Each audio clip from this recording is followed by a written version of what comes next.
I received a question from the audience about metaphysics. Probably the most significant thing to note is that I've now recorded more than 1,000 videos on 1,000 different topics.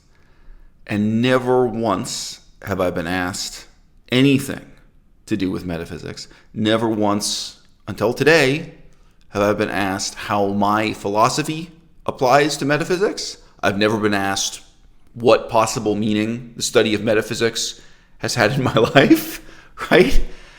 And I think this really does reflect the profound triviality of metaphysics from a mature 21st century perspective. Now, if I were to engage in a critique of metaphysics, it would really be the habit of mind that becomes inculcated into us through metaphysics, rather than any particular posit. I would say that some assertions in metaphysics are so uncontroversial, so bland, that nobody bothers to dispute them. And then we cross over a dotted line where seemingly everything that's posited or disputed within metaphysics is such dangerous lunacy that it generally belongs in the province of religion, indeed even of religious fanaticism, and not of philosophy, not of politics. So to give an example of something very bland in metaphysics, but again, my warning would be to try to imagine the habits of mind you'd cultivate if you were really raised with this sort of education. Someone might say to you that we never see gravity.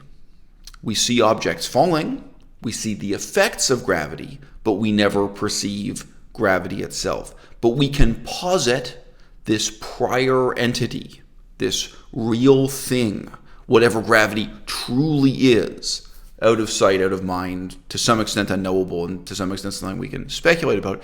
And then they can start to talk about this metaphysical concept of gravity. Now, that's the sort of reasoning most people just do not bother to object to.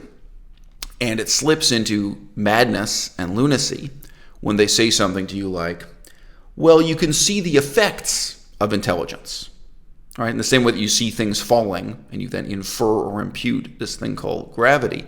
Well, you see someone doing intelligent things, you see someone acting intelligent, but then there is this real entity. There is this reality of whatever intelligence is. That's something quite different from its particular effects, its particular behaviors. Oh, well, you feel you know this person, you feel you know their personality, but then there's this metaphysical notion of the soul, right? Something prior to and something more real than, some transcendental super thing. It's not really just a thing, it's a super thing that only exists through our inference and imputation. And of course, the greatest metaphysical football of them all is the Judeo-Christian God. Like, oh, well, you just see the universe, but there was this thing before the universe. Now, why is this so rarely asked about or worth debating? If you met someone who was really into kind of cosmological theoretical physics, like someone who's really into theories about gravity and the origin of the universe, and you deadpan serious said to them, well, given what we know about the existence of the universe, there must be something prior to the universe. And then this person wants to refer to this as God.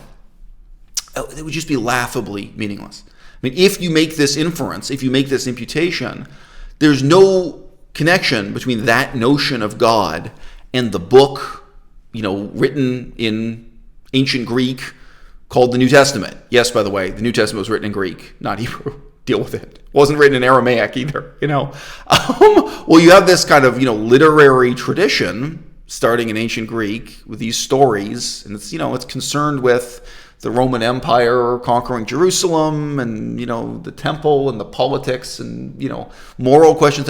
There is just no reason why you connect it to this notion of abstract physics.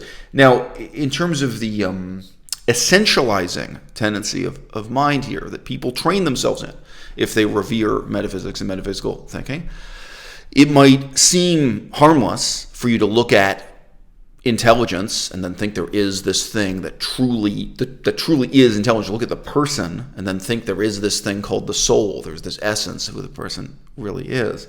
I eat food, Some number of hours later, I go to the bathroom. I never see digestion, right? What is this true thing? What is this metaphysical concept of digestion that exists prior to and outside of our merely physical knowledge of digestion? There's absolutely no reason to think this is something meaningful, inspirational, significant, or even worth debating. Digestion is an abstraction. Abstractions contain less information than particulars. That's all it is. These concepts, the soul, intelligence, even gravity, the riddle you're playing with, it's like a game of solitaire, you're dealing with cards, is just that you're playing with abstractions and then wanting to believe that those abstractions are more real than the real things they describe or they summarize. Right? And they're not. The reality is, empirically, we see things falling and we generalize and talk about gravity. It's a generalization, it's an abstraction, right? We see people doing intelligent things and we describe them as intelligent people, and we think about intelligence, and intelligence is just an abstraction, right? Intelligence is less real, not more real than what we can empirically observe. So the storied history of metaphysics, from my perspective, should end with this century, the 21st century, in the same way that the practice of circumcision should end with this century. All it is taking a fundamentally superstitious frame of mind and kind of painting it with the colors of proper science or proper philosophy.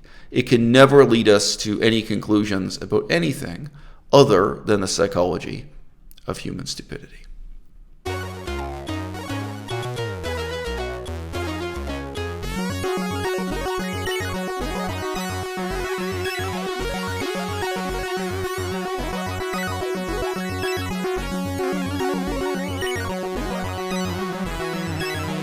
Maybe we can practice doing